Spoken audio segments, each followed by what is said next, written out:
The invitation sat on Rebecca's kitchen counter like a beautiful lie wrapped in cream-colored cardstock. Her daughter, Sarah's wedding. June 15th, garden ceremony at the Riverside Estate. Reception to follow. Rebecca picked it up for the third time that morning, running her fingers over the embossed lettering, formal attire requested, adults only, RSVP by May 1st. She'd received it 2 weeks ago, forwarded in a plain manila envelope with no note, no phone call, nothing personal, just the invitation that had apparently gone to 150 other people, delivered to her like an afterthought. The kettle whistled on the stove. Rebecca set down the invitation and poured herself chamomile tea, the steam rising into the early April sunlight streaming through her kitchen windows. Outside, the cherry trees were beginning to bloom, their pink petals promising a beauty that felt distant from the hollow ache in her chest. Her phone buzzed. Sarah's name appeared on the screen. "Mom, did you get the invitation?" Thoughtful. Her daughter's voice carried that careful tone Rebecca had learned to recognize over the past 7 years, the one that meant Sarah was about to ask for something while pretending she wasn't. "I did."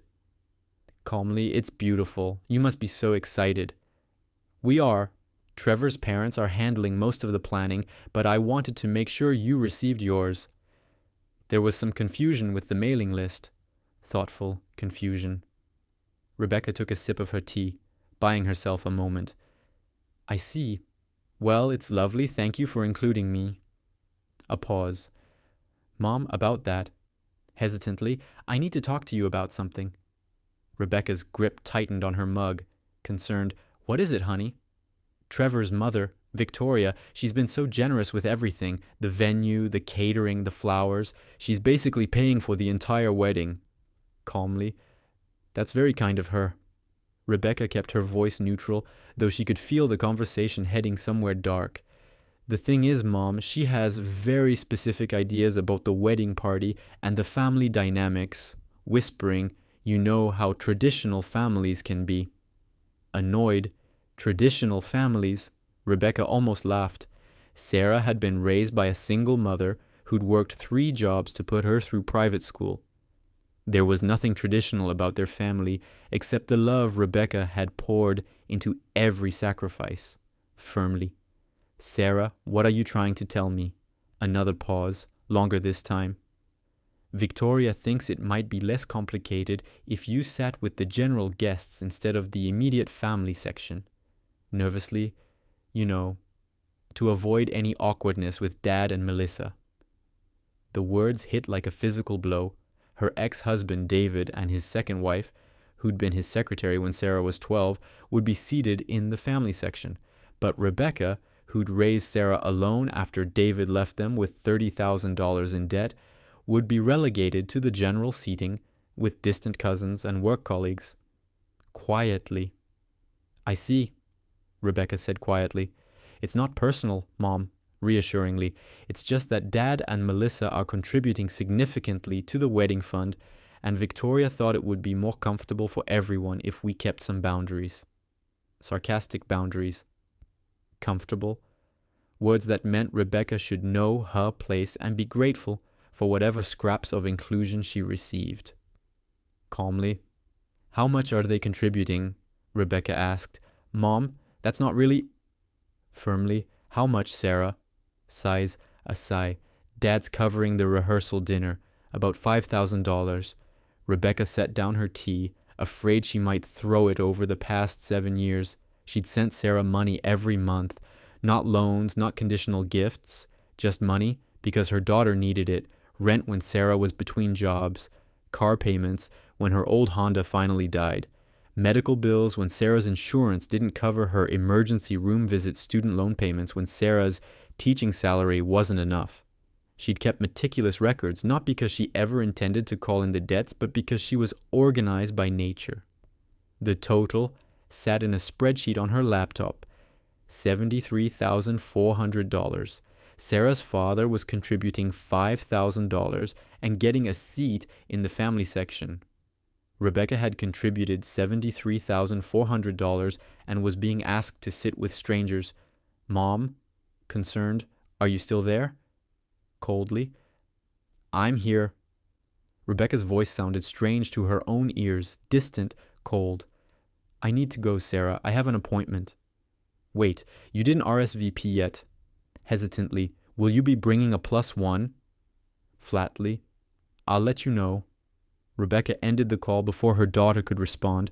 She sat at her kitchen table for a long time, the tea growing cold in her cup. The invitation mocked her with its elegant script, its promise of celebration that she'd helped fund, but wouldn't truly be part of. After a while, Rebecca stood up, walked to her home office, and opened her laptop. The spreadsheet was exactly where she'd left it. 7 years of financial support documented with dates and amounts. July 2017, $800, rent assistance. August 2017, $350, utilities. September 2017, $1,200, car repair. The list went on. Month after month, year after year. Every time Sarah called with a crisis, Rebecca had transferred money without hesitation. Every time Sarah needed something, Rebecca had found a way to provide it, even when it meant eating ramen for dinner and skipping her own medical appointments because the co-pays were too expensive. Rebecca opened a new document and began typing. Not an angry email, not a confrontational message, something else entirely, something that would change everything. By the time she finished, the sun was setting over her small backyard. Her decision was made. She'd been invited to the wedding as an afterthought, treated like a minor character. In her own daughter's life story tomorrow, she would show them all exactly what happened when you took someone's generosity for granted.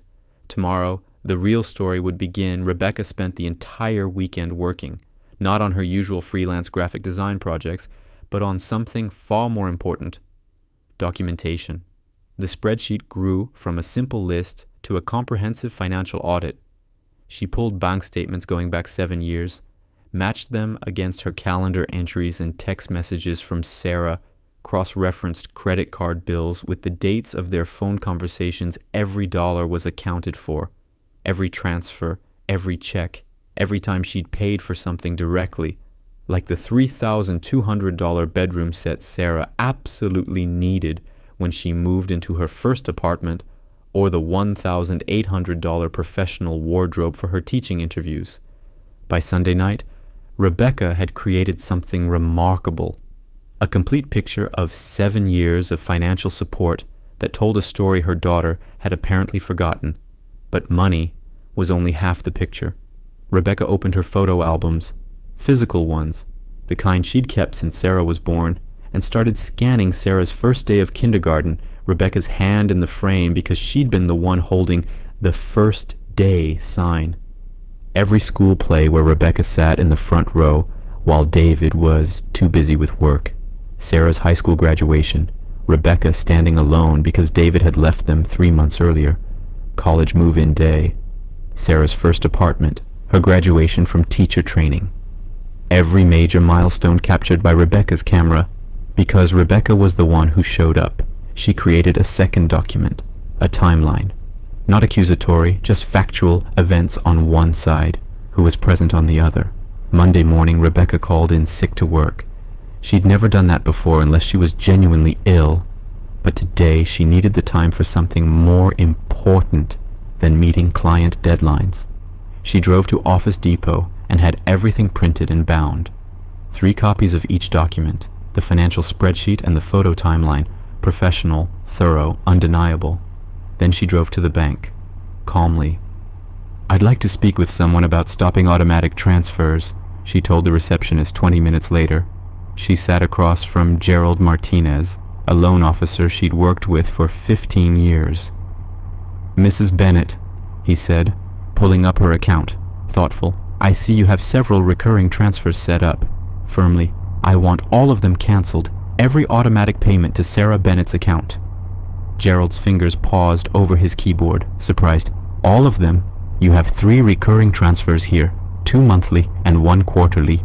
Resolutely, cancel them all, effective immediately." He looked at her with concerned. "Mrs. Bennett, is everything all right?" Rebecca smiled, though it didn't reach her eyes. Calmly, "Everything's fine, Gerald. I'm just reorganizing my finances. Those transfers should have ended a long time ago. Hesitantly, if you're sure. Firmly, I'm absolutely certain. Gerald processed the cancellations while Rebecca watched the numbers on his screen disappear. 3 automatic transfers she'd set up to make sure Sarah never had to ask for money, never had to feel like she was begging. Money that had flowed seamlessly every month while Sarah built her life and apparently forgot who made it possible. $600 on the first of every month toward Sarah's student loans, $400 on the 15th toward her car payment, $1,200 quarterly toward her rent, $2,400 a month, $28,800 a year for 7 years. Relieved. All done, Gerald said. The transfers are cancelled. You'll see the changes reflected immediately. Grateful. Thank you, Gerald. Rebecca walked out of the bank, feeling lighter than she had in years. The spring air smelled sweeter. The sunshine felt warmer. For the first time in 7 years, her money was her own. She drove to Starbucks, ordered the fancy latte she usually denied herself because Sarah needed help with groceries this month, and sat in the sunshine thinking about what came next. Her phone rang. Sarah's name appeared. Rebecca let it ring. Then came a text. Mom, can you call me? Something weird happened with my bank account. Rebecca took a long sip of her latte. It tasted like freedom. Another text. Mom, seriously, I need to talk to you. My student loan payment didn't go through. Rebecca finished her latte, threw away the cup, and drove home without responding. She had work to do that evening. She made herself a proper dinner, salmon with asparagus, a glass of white wine, and ate it slowly at her dining room table instead of hunched over her laptop eating takeout while working on client projects. After dinner, she opened her email and began composing a message. Not to Sarah. Not yet. The email was addressed to Victoria Hartwell, Trevor's mother, the woman who was handling most of the planning, and had decided Rebecca didn't belong in the family section at her own daughter's wedding. Dear Mrs. Hartwell, we haven't had the pleasure of meeting yet, but I'm Rebecca Bennett, Sarah's mother. I wanted to reach out to introduce myself and discuss the wedding arrangements. I understand you've been incredibly generous in helping plan Sarah and Trevor's celebration. As Sarah's mother, I'd like to contribute to the expenses in a meaningful way. Could we schedule a time to discuss the budget and how I might help offset some of the costs?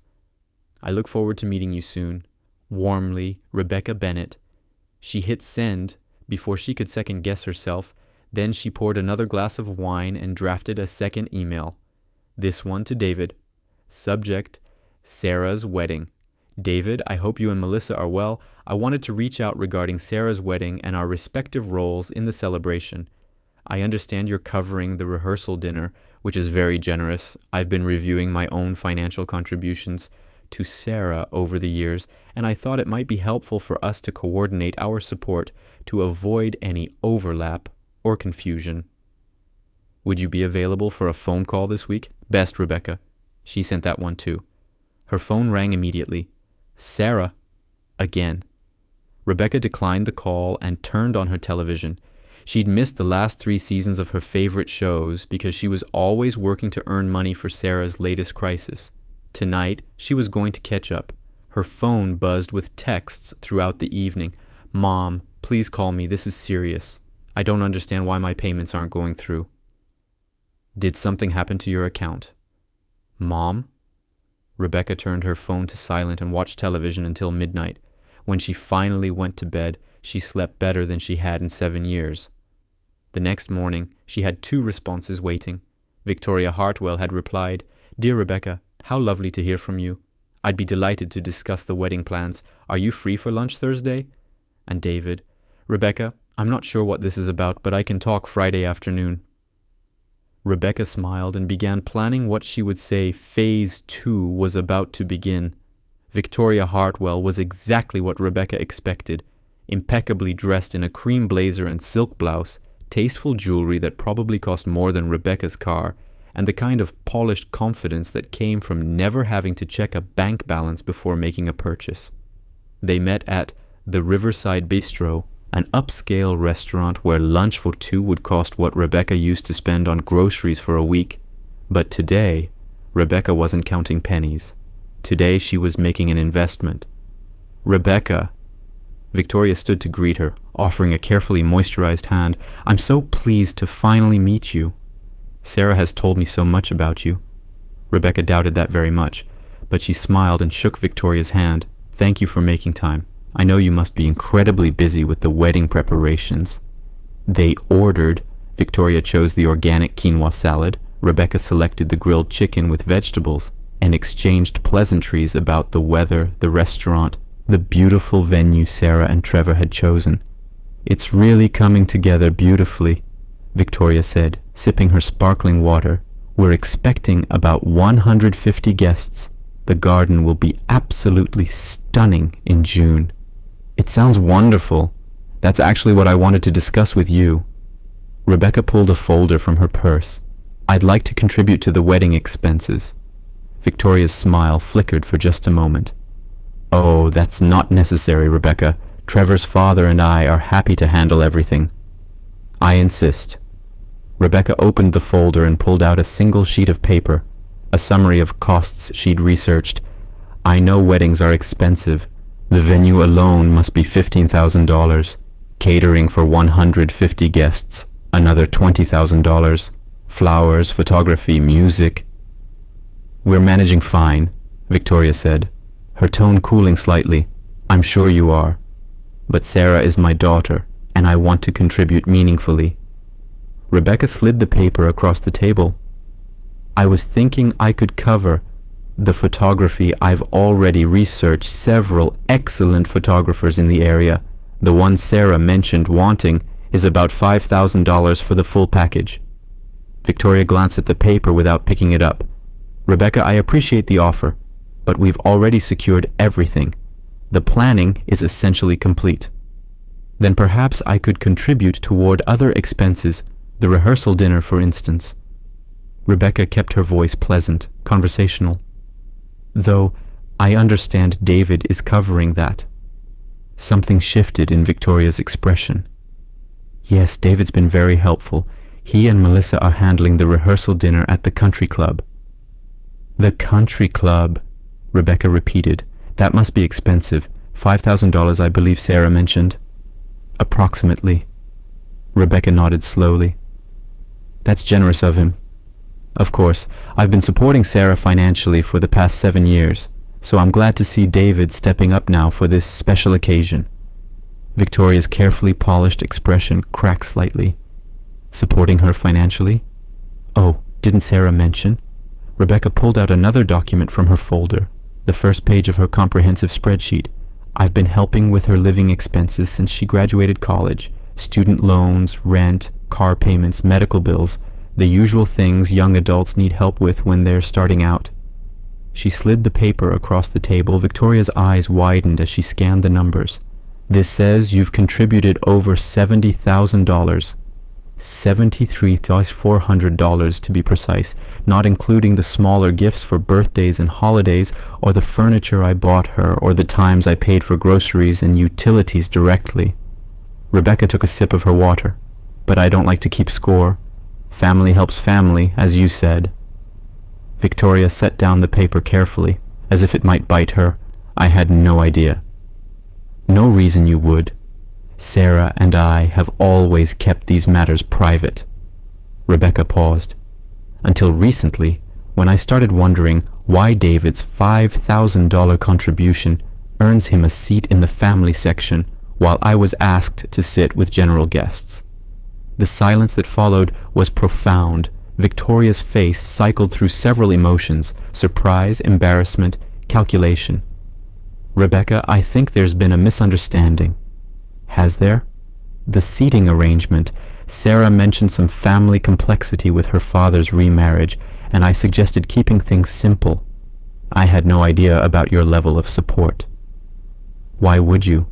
Rebecca kept her tone gentle, not accusatory.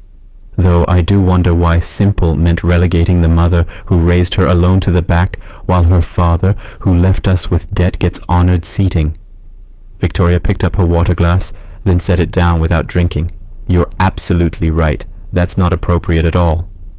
I'm not here to cause problems, Rebecca said. I just wanted to introduce myself and clarify things before the wedding. I wouldn't want any awkwardness during such a special day. Of course not. Victoria's professional smile returned, but something had shifted in her eyes. She was reassessing, recalculating. Rebecca, I apologize if you felt excluded. That was never my intention. You're Sarah's mother. You should absolutely be seated in the family section. Thank you, I appreciate that. Their food arrived, providing a welcome break in the tension. They ate in relative silence for a few minutes before Victoria spoke again.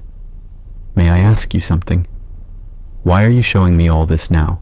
You could have just accepted the back row seating and avoided this confrontation. Rebecca set down her fork and met Victoria's gaze directly.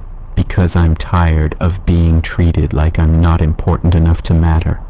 And because I want you to understand that if Sarah has given you the impression that her father is the primary family connection, that's not the full story. I see. Do you? Rebecca leaned forward slightly. I don't blame you for any of this, Victoria. You're planning a wedding based on what Sarah has told you, but Sarah has apparently forgotten who was actually there for her all these years, who paid for everything that mattered while her father was busy building his new life with his secretary. Victoria winced. I didn't know about that either. No one does, because I never made it public. I never badmouthed David to Sarah, never tried to compete for her affection, never made her choose sides. Rebecca's voice remained calm, but steel underscored every word. I just loved her and supported her and showed up for every single moment that mattered. Until now. Until I realized that unconditional love was being interpreted as permission to take me for granted. Victoria studied her for a long moment. You're stronger than I gave you credit for, Rebecca. Thank you. Though I suspect you mean that as a compliment and an acknowledgement that you underestimated me. A genuine smile crossed Victoria's face. Both, actually. She pulled out her phone and began typing. I'm messaging the wedding planner right now to adjust the seating chart. You'll be in the immediate family section, front row, where you belong. I appreciate that. And Rebecca? Victoria looked up from her phone. I think you and I should stay in touch. I have a feeling there's more to this story, and I'd like to understand the full picture before the wedding. Rebecca smiled. I'd like that too. They finished lunch with a much warmer conversation. Victoria asked questions about Sarah's childhood, seemed genuinely interested in Rebecca's work, and by the time they said goodbye, something resembling mutual respect had formed. As Rebecca drove home, her phone rang.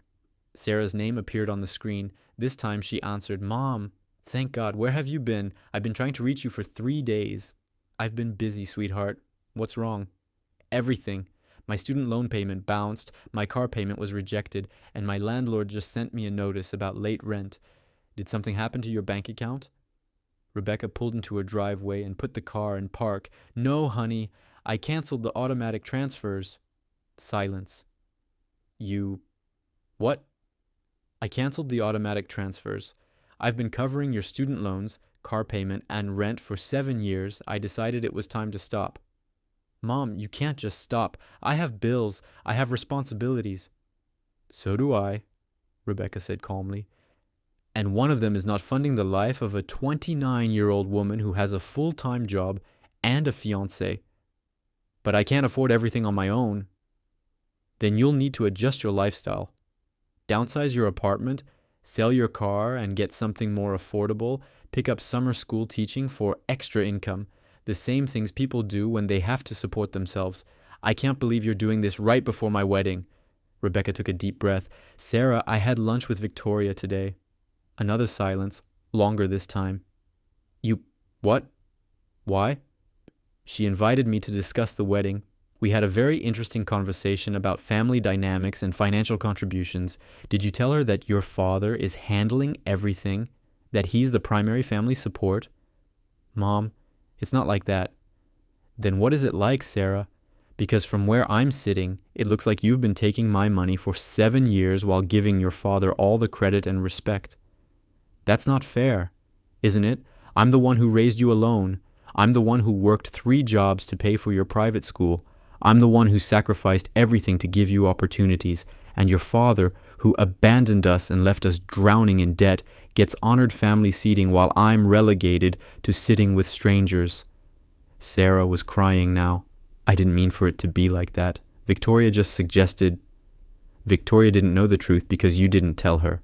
Just like you didn't tell Trevor about how much I've supported you. Just like you've apparently been rewriting history to make your father look better than he deserves. What do you want from me, Mom? Rebecca closed her eyes, feeling the weight of 7 years of exhaustion lift slightly. I want you to remember who was actually there for you. I want you to treat me with the same respect you give to people who've done a fraction of what I have. And I want you to understand that my love and support are not unlimited resources you can drain without acknowledgement. So you're punishing me right before my wedding? No, sweetheart. I'm teaching you a lesson your father should have taught you years ago. Actions have consequences. You can't treat people badly and expect them to keep showing up with an open wallet. I never treated you badly. You asked me to sit in the back at your wedding while your father and his mistress-turned-wife get front row seats. If that's not treating me badly, I'd hate to see what is. More crying. Victoria already texted me. She said you're moving to the family section. She did? Yes. She completely rearranged everything. Now Dad and Melissa are being moved further back. Rebecca allowed herself a small smile. Victoria seems like a fair-minded woman. Mom, please don't do this. Please don't ruin my wedding. I'm not ruining anything, Sarah. I'm just finally standing up for myself. The wedding will be beautiful, and I'll be there to celebrate with you, but things are going to be different from now on. Different how? You're going to start living within your means. You're going to stop depending on me to subsidize your lifestyle, and you're going to treat me like the mother who actually raised you, not like an embarrassing obligation you have to manage around your new in-laws. I never thought of you that way. Then why did you let Victoria seat me in the back? Why didn't you tell Trevor about everything I've done for you? Why haven't you once in 7 years said thank you for any of the money I've sent? The question hung in the air between them. I did say thank you. When, Sarah? Give me one specific example. Silence. I need to go, Rebecca said. Think about what I've said I love you, but love doesn't mean being a doormat. I'll see you at the wedding. She ended the call before Sarah could respond. Inside her house, Rebecca made herself tea and sat in her favorite chair by the window. Her phone buzzed with texts from Sarah, a barrage of apologies, explanations, pleading, but Rebecca didn't read them yet. Tomorrow she had a phone call scheduled with David. Phase 3 was about to begin. And after that, well, there was still the wedding itself, 2 months away. 2 months to make sure everyone understood exactly who had earned the right to sit in the front row of her daughter's life. Rebecca sipped her tea and smiled. For the first time in 7 years, she wasn't planning how to sacrifice more for Sarah. She was planning how to claim the respect she'd always deserved. David Bennett looked exactly as Rebecca remembered him, still handsome in a polished, artificial way, his hair graying at the temples in a manner that magazines called distinguished. He wore an expensive suit and drove a BMW, the kind of man who'd abandoned his family and somehow landed on his feet because men like him always did. They met at a coffee shop. Neutral territory. David arrived 15 minutes late, which didn't surprise Rebecca at all. Rebecca. He nodded, not quite meeting her eyes as he slid into the seat across from her. You look well. Thank you. You look expensive. He blinked at the directness but recovered quickly, signaling the waitress for a coffee. So what's this about? Your email was cryptic. Rebecca pulled out her folder, the same one she'd shown Victoria, now slightly thicker, with additional documentation. I wanted to discuss Sarah's wedding and our respective contributions. Okay. David drew out the word, clearly suspicious. I'm paying for the rehearsal dinner. $5,000. Melissa handled all the arrangements with the country club. $5,000. That's generous. Rebecca opened her folder. I'm contributing the photography. Another $5,000. David's eyebrows rose. That's unexpected. I didn't know you had that kind of money lying around. I don't. I'm reallocating funds from other areas of my budget, areas where I've been overspending for quite some time.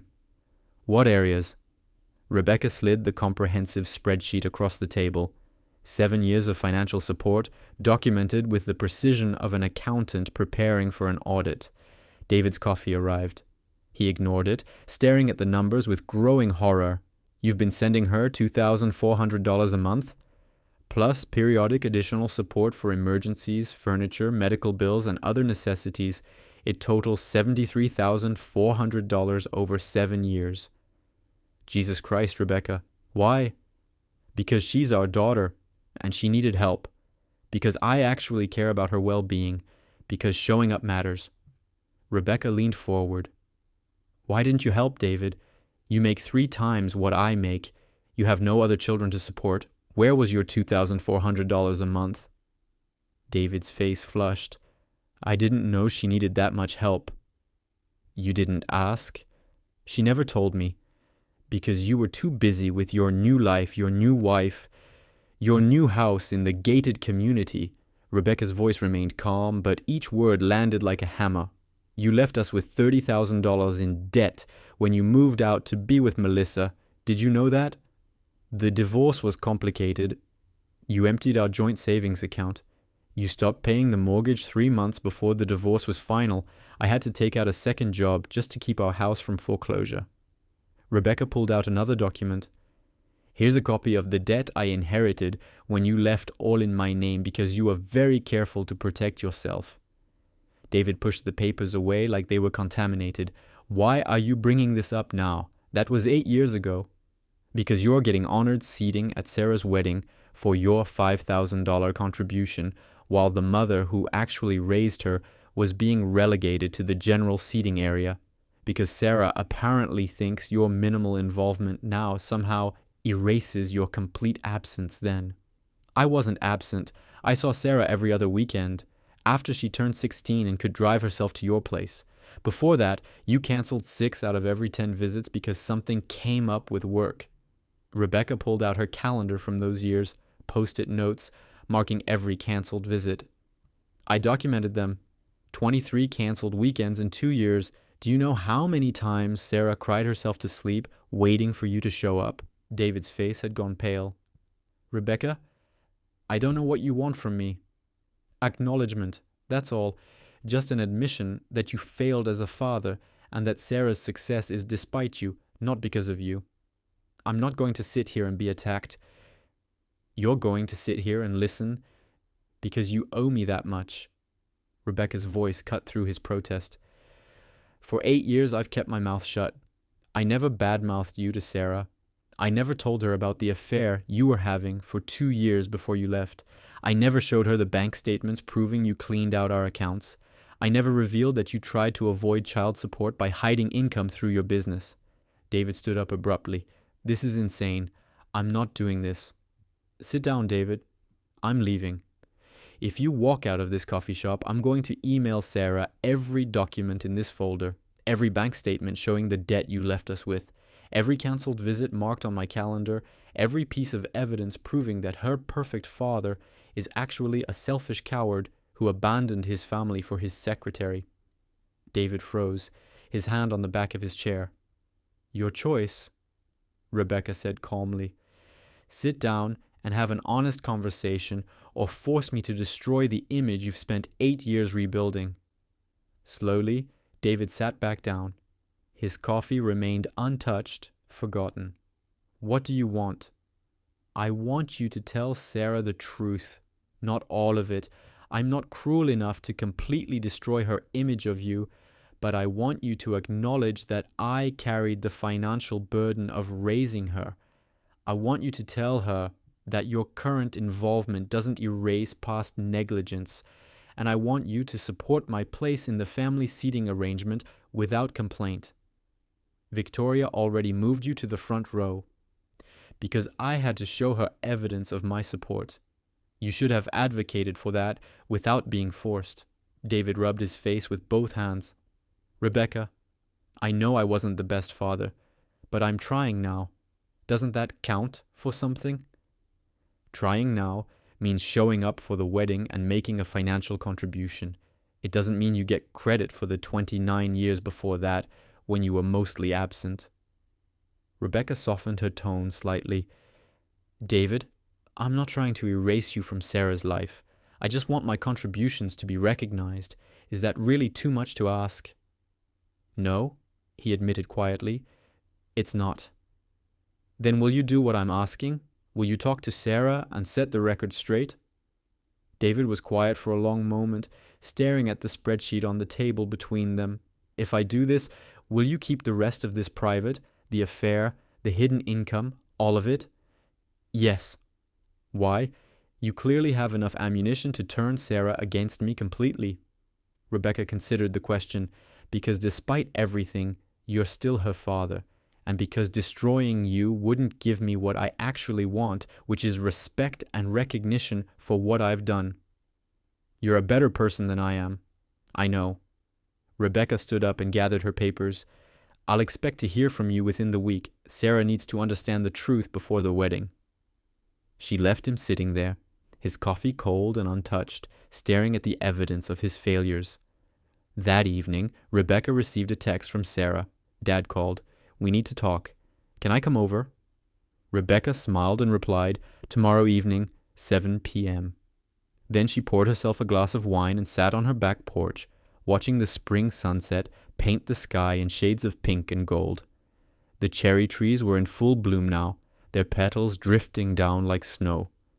For the first time in 8 years, Rebecca felt like she was exactly where she belonged, visible, valuable, and no longer willing to hide in the shadows. While other people took credit for her light tomorrow, Sarah would arrive with questions, and Rebecca would finally tell her daughter the complete truth about the family history Sarah had never fully understood. But tonight, she would simply enjoy the peace of knowing she'd finally stood up for herself. The wine tasted like vindication, and the future felt full of possibilities. Sarah arrived exactly at 7, but she didn't come alone. Trevor was with her, his expression a mixture of concern and confusion. Rebecca hadn't expected this, but she adapted quickly. Come in, she said, holding the door open. I'll make tea. They settled in Rebecca's living room, the room Sarah had grown up in, though it looked different now Rebecca had finally redecorated, replacing worn furniture with pieces she actually liked, hanging art she'd always admired but never purchased because Sarah needed new textbooks or Sarah's car needed repairs. Mom, Sarah began, but Trevor held up a hand. Mrs. Bennet, may I ask you something first? Rebecca poured tea into 3 cups, noting how Trevor's hand shook slightly as he reached for his, of course. Did you really contribute over $70,000 to support Sarah since college? $73,400, yes. Trevor looked at Sarah, then back to Rebecca. Sarah never told me that. She said you helped out occasionally with small things, but she never mentioned ongoing support. I see. Rebecca sat down across from them, cradling her own teacup. And what did she tell you about her father's involvement? That he was supportive, that he helped with her education, that they had a good relationship despite the divorce. Trevor's voice was careful, measured. She made it sound like both parents were equally involved in her life. Rebecca met Sarah's eyes. Her daughter was crying silently, tears streaming down her face without sound. Sarah, do you want to explain, or should I? I didn't lie, Sarah whispered. I didn't want Trevor's family to think I came from a broken home. I didn't want them to know how poor we were. I didn't want to be pitied. So you rewrote history, Rebecca said gently. Made your father sound more present than he was. Made me sound less essential than I've been. Minimized the financial support so it wouldn't seem like you were dependent. I'm grateful for everything you've done. Sarah's voice broke. Victoria and her family. They're so perfect, their family dinners, their traditions, the way they talk about legacy and heritage. I wanted to fit in. I wanted Trevor to see me as their equal, not as some charity case whose single mother had to work 3 jobs. So you erased me, Rebecca said. No, I never. You absolutely did. Rebecca's voice remained calm but firm. You took my sacrifices and minimized them because they were embarrassing. You elevated your father's minimal contributions because they fit the narrative you wanted to tell. And you asked me to sit in the back at your wedding because having me front and center would remind everyone of the truth you've been hiding. Trevor set down his teacup carefully. Sarah, is this true? Sarah crumpled, her face in her hands. I didn't think of it that way, I swear I didn't. I wanted to belong in Trevor's world. I wanted to be the kind of daughter who came from the kind of family they respect. Instead of the daughter you actually are, Rebecca asked, the one who was raised by a mother who loved her enough to sacrifice everything. That's not fair, isn't it, Sarah? I have never been ashamed of you, not once. I've been proud of every accomplishment, celebrated every milestone, supported every dream. But you were ashamed of me, ashamed of our history, ashamed of the fact that I worked as a cleaning lady and a waitress and whatever else I could do to keep you in that private school. I wasn't ashamed. Then why hide it? Why minimize it? Why let me be pushed to the background of your own wedding? Trevor spoke quietly. Mrs. Bennet, I need to be honest with you. Sarah told me that you occasionally helped with small expenses, maybe a few $100s here and there. She never mentioned regular support or large amounts. If I'd known the full extent. You would have what? Rebecca asked. I would have insisted she be more grateful, more transparent, more respectful of what you've done. He turned to Sarah. We could have helped. My parents would have helped if they'd known. Instead, you let your mother carry this burden alone while presenting yourself as independent. I wanted to be independent. Sarah's voice rose. I didn't want to be a burden. Then you should have lived within your means, Rebecca said. You should have gotten a smaller apartment, driven an older car, made different choices. Instead, you accepted my support while resenting the fact that you needed it. That's not true. Then explain the seating arrangements, Sarah. Explain why you were comfortable with me sitting in the back. Sarah was silent for a long moment, tears still streaming. Finally she spoke, her voice barely audible. Because I didn't want Victoria to ask questions. I didn't want her to look at you and see everything I came from. The words hung in the air like smoke. Rebecca felt something break inside her chest, not in a painful way, but in the way a dam breaks when the pressure becomes too much. Years of holding back, of accepting less than she deserved, of believing that a mother's love meant never demanding recognition, all of it crumbled in that moment. I see, Rebecca said quietly. Mom, I didn't mean it like that. You meant exactly that. You looked at me and saw poverty, struggle, embarrassment. You looked at your father and saw the future you wanted, the successful businessman with the country club membership. Never mind that he abandoned us. Never mind that he left me drowning in debt. Never mind that I was the one who showed up every single day. Rebecca stood up and walked to her window, looking out at the spring evening. Do you know what I see when I look at my life, Sarah? What? Triumph. I see a woman who refused to give up when her husband betrayed her, who worked impossible hours to give her daughter opportunities, who sacrificed her own comfort and dreams so you could have yours.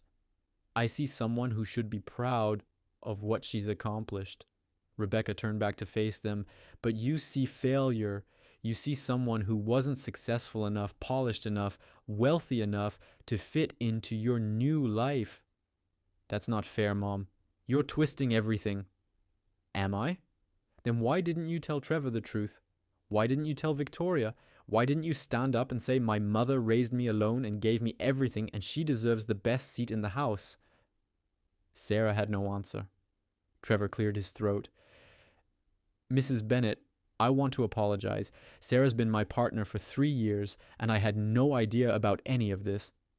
That's partly on me. I should have asked more questions, but it's mostly on Sarah for not being honest about her family situation. Our family situation, Sarah protested weakly. No, Rebecca said. This isn't about our family situation. This is about your choices. You could have been honest. You could have been proud of where you came from. Instead, you've been conducting an elaborate cover-up, and I've been your accomplice by staying quiet. So what happens now? Sarah asked. Her voice small, Rebecca walked back to her chair and sat down, suddenly feeling every one of her 54 years. Now, things change. I'm not resuming the financial support. You're 29 years old with a full-time job and a fiancé. It's time for you to actually be the independent woman you've been pretending to be. But Mom, my student loans are your responsibility just like your rent, your car payment, and every other expense you have. Trevor, does Sarah contribute equally to your household expenses? Trevor shifted uncomfortably. We split rent, but I cover most of the other bills. I make more, so it seemed fair. And now you know why Sarah could afford to live above her means, because I've been subsidizing her lifestyle while she played house with you. That's cruel. Sarah stood up abruptly. You're making me sound like some kind of parasite. You're not a parasite, Sarah, but you are someone who's been taking advantage of my generosity while giving me none of the respect that generosity deserved. Rebecca stood as well, facing her daughter. I love you. I will always love you. But I'm done being invisible in your life. I'm done accepting scraps of your attention. I'm done pretending that your embarrassment doesn't hurt me. I'm not embarrassed by you. Then prove it. Stand in front of Victoria, Trevor's parents, and everyone at that wedding and tell them the truth. Tell them about the 3 jobs I worked. Tell them about the sacrifices I made. Tell them that your mother is the reason you're standing there in a wedding dress instead of drowning in debt like I was when your father left. Sarah's face crumpled. I can't. They'll think you have a mother who loves you. Unless, of course, you're more worried about their opinions than about doing what's right. Trevor stood and put his hand on Sarah's shoulder. Sarah, I think your mom is right. You need to be honest about this. My parents need to know the truth. They'll think I'm poor. They'll think I'm not good enough for you. If they think that, then they're wrong, Trevor said firmly, and I'll tell them so. But Mrs. Bennet deserves recognition for what she's done. That's not negotiable. Sarah looked between them, her face a mask of desperation. What do you want from me, Mom? Just tell me what to do, and I'll do it. Rebecca shook her head. I want you to want to do it. I want you to feel proud of me instead of ashamed. I want you to understand that your worth isn't determined by how wealthy or polished your family appears. I want you to be the woman I raised you to be, someone with integrity, honesty, and gratitude. I am grateful. Then show it, not with words but with actions. Acknowledge my contributions publicly. Treat me with the respect you give to people who've done far less, and most importantly, stop hiding who we are and where we came from. Sarah sank back onto the couch, her body shaking with sobs. Trevor sat beside her, holding her hand. Rebecca watched them for a moment, feeling simultaneously heartbroken and liberated. She'd finally said everything she'd been holding back for years. The truth was out, messy and painful and necessary. I think you should go now, Rebecca said gently. Both of you. Think about what I've said. We can talk more later. Trevor nodded and helped Sarah to her feet. At the door, he turned back. Mrs. Bennet, for what it's worth, I think you're an extraordinary woman, and I'm sorry we didn't appreciate that sooner. Thank you, Trevor. After they left, Rebecca cleaned up the teacups and straightened her living room. Her phone buzzed with a text from Victoria. Had a long conversation with my son today. Sarah's been less than honest with all of us. I owe you an apology dinner next week. Rebecca smiled and typed back, I'd like that. Then she poured herself a glass of wine and sat on her back porch, watching the stars emerge in the darkening sky. Somewhere across town, Sarah was probably having a breakdown. Trevor was probably re-evaluating his fiancée. David was probably relieved he'd taken Rebecca's advice to come clean. And Rebecca? Rebecca felt lighter than she had in decades. Tomorrow she had a wedding to prepare for. Not as the invisible mother lurking in the background, but as the guest of honor she'd always deserved to be. The cherry blossoms were falling now, carpeting her backyard in pink and white. New growth was already appearing on the branches, life continuing its cycle of death and rebirth. Rebecca raised her glass to the spring night and silently toasted the woman she'd been and the woman she was becoming. The best was yet to come. The morning of June 15th dawned perfect and clear, the kind of day that made you believe in new beginnings. Rebecca woke early, made herself a proper breakfast for once, and took her time getting ready. The emerald dress fit like it had been made for her. She styled her hair in soft waves, applied makeup with a careful hand, and looked at herself in the mirror with surprise. When had she started looking so much older? When had the exhaustion become permanent lines around her eyes? But today, those lines looked different.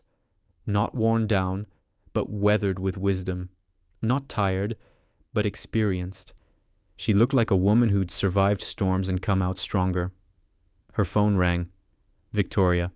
Good morning. I'm sending a car for you. You're riding to the venue with Trevor's father and me. Family rides together.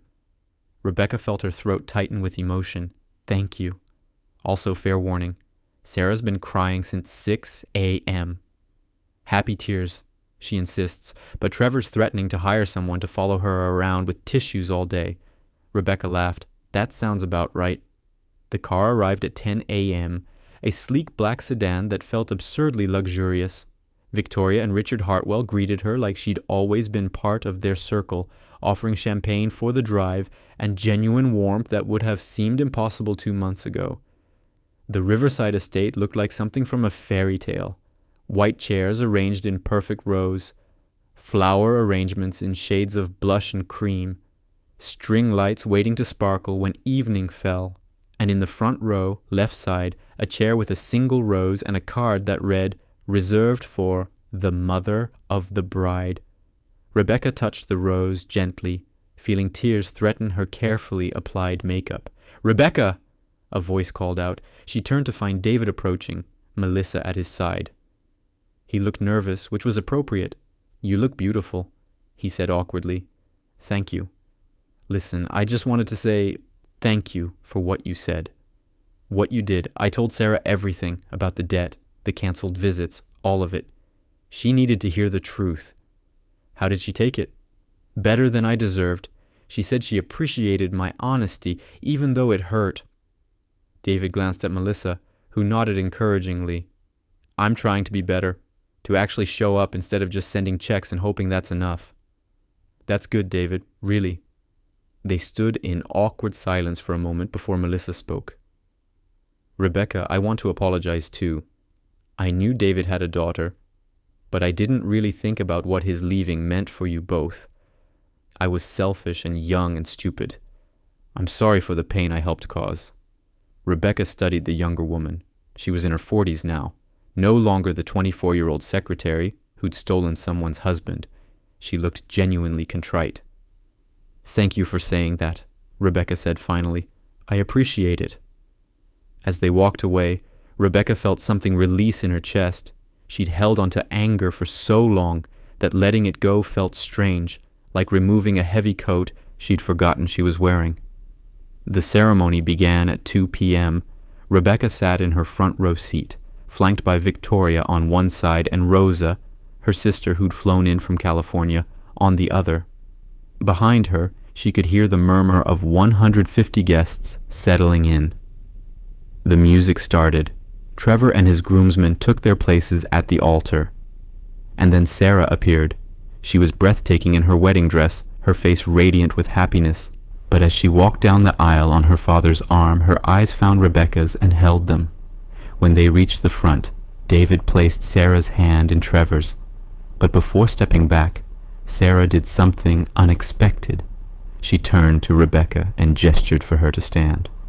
Mom, Sarah's voice rang out clearly. Would you come up here?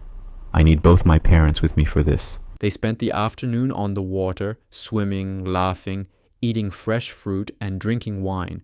Rebecca found herself sandwiched between Victoria and Eleanor, the three women sharing stories and jokes like old friends.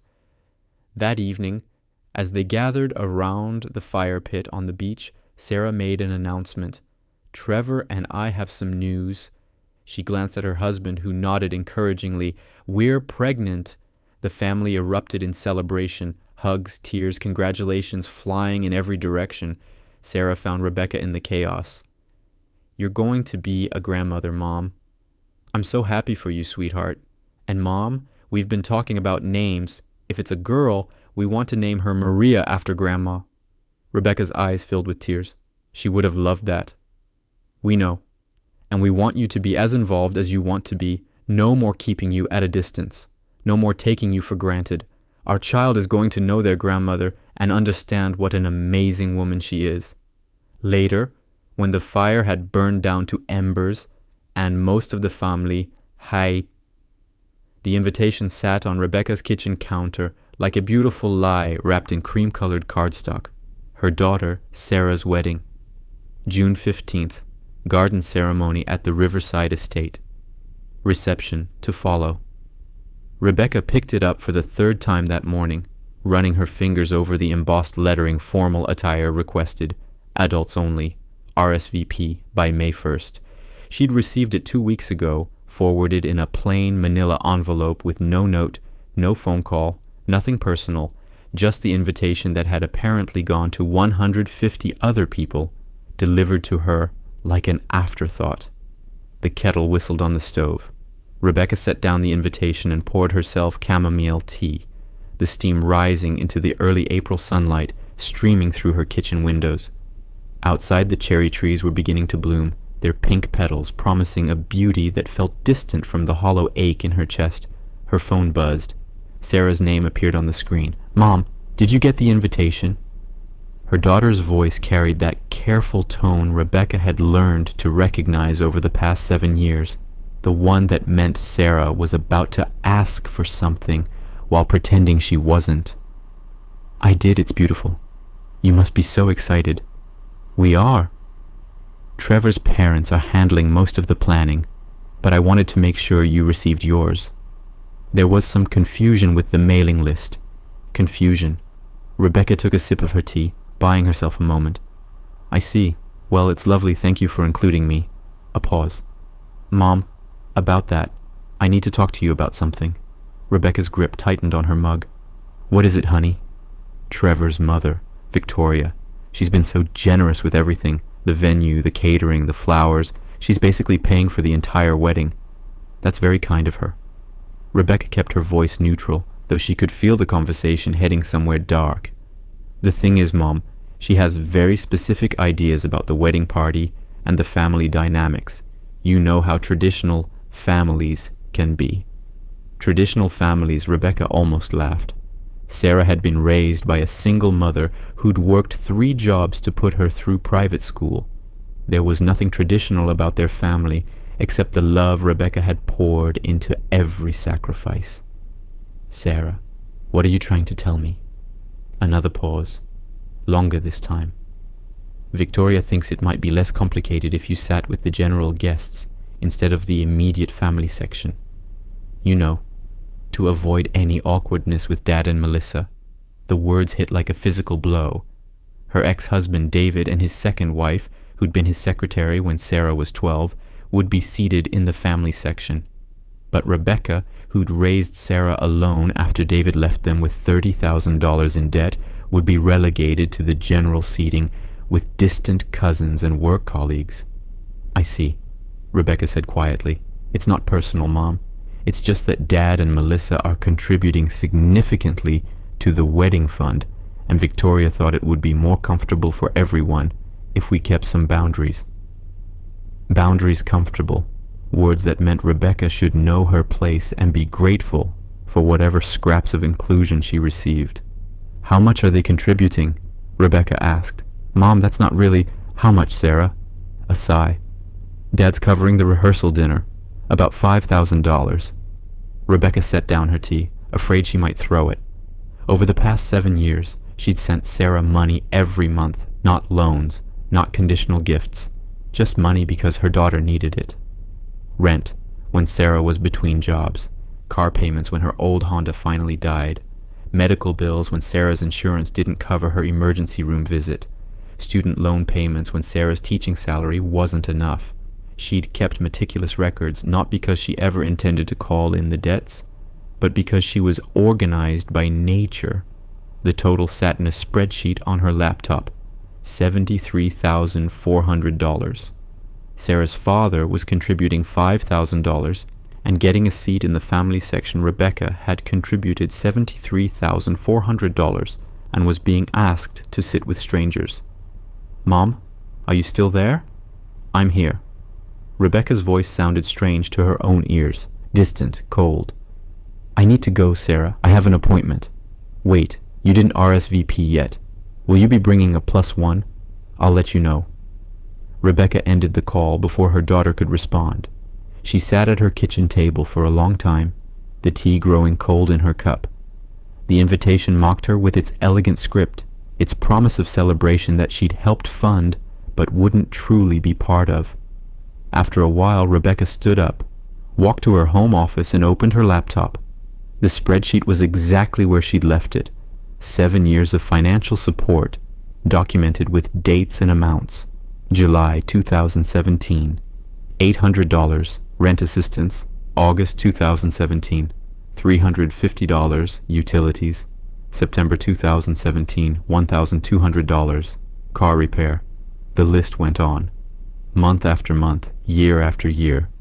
Every time Sarah called with a crisis, Rebecca had transferred money without hesitation. Every time Sarah needed something, Rebecca had found a way to provide it, even when it meant eating ramen for dinner and skipping her own medical appointments because the co-pays were too expensive. Rebecca opened a new document and began typing, not an angry email, not a confrontational message, something else entirely, something that would change everything.